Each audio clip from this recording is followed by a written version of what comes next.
Yo, what up gang? It's your boy Luna. Today, samahan niyo ako. Luto ulit tayo. Let's go. So yun, magpapasta tayo ngayong araw.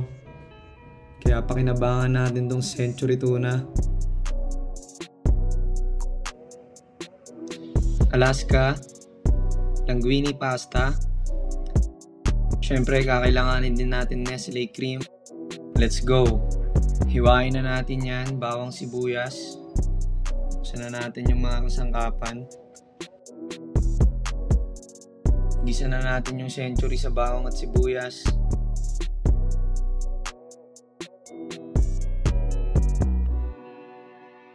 Pagkakulo ng konti, nilagay na natin yung mga gatas natin. Nilagyan din natin yan ng ginisa mix, paminta. At syempre, daon ng laurel para mas may aroma. Yan, haluin lang natin siya hanggang sa lumapot. Yung iba ginagamitan ng cornstarch, pero tingnan nyo naman, finished product natin, napaka-solid ng sauce. Sheesh! Ngayon, noodles naman, pakuluan natin yan. At syempre, mas masarap yan kung meron tayong toasted bread. So yun, ano pa nga bang gagawin? Kain tayo gang. Solid spicy tuna carbonara.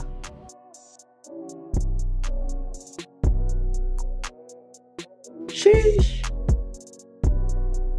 Moment of truth.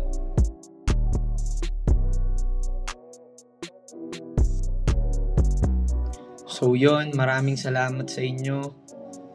Follow and subscribe nyo po sana ang ating mga social media platforms. Andyan yung mga links.